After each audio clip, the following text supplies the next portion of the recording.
Have you ever scrolled through social media and thought, wow, I wish my life was like that?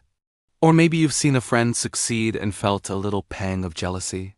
Well, you're not alone, and today's story is just for you.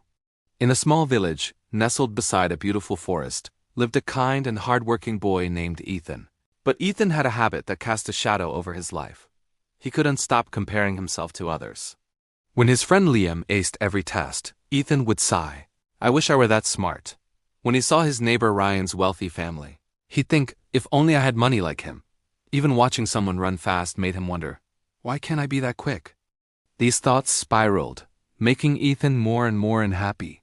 He lost focus on his studies and found no joy in anything he did.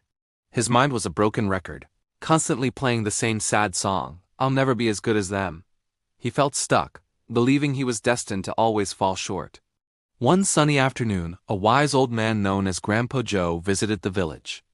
He was famous for his helpful advice, and people from all around came to listen to his stories. Seeing the sadness in Ethan's eyes, the boy decided to approach him.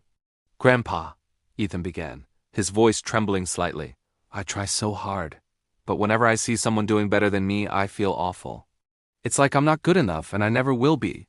Grandpa Joe listened patiently, a warm smile gracing his lips. He didn't offer a quick fix. Instead, he said, meet me by the oldest tree in the village tomorrow morning. I promise you'll find your answers there. The next day, Ethan arrived at the ancient tree, his heart filled with a mix of hope and curiosity. Grandpa Joe was already there, waiting. Look around you, my boy, he said gently. Tell me, what do you see? Ethan scanned the landscape. Well, Grandpa, he replied, I see lots of different trees. Some are tall, some are short. Some are loaded with fruit, and others have beautiful flowers. They're all so different. Grandpa Joe's smile widened. Exactly.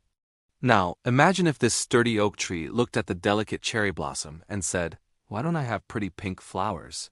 Or if the apple tree stared up at the towering pine and thought, why am I so short? How silly would that sound? Ethan chuckled. That would be really silly, Grandpa. Each tree is unique, Grandpa Joe explained. The pine provides shade, the apple tree gives us sweet fruit, and the cherry blossom brings us beauty in spring. Each has its own purpose, its own strength. They don't waste their energy wishing they were something else. They just focus on being the best version of themselves. A wave of understanding washed over Ethan. He realized he had been so busy looking at what others had that he had forgotten to appreciate his own unique talents.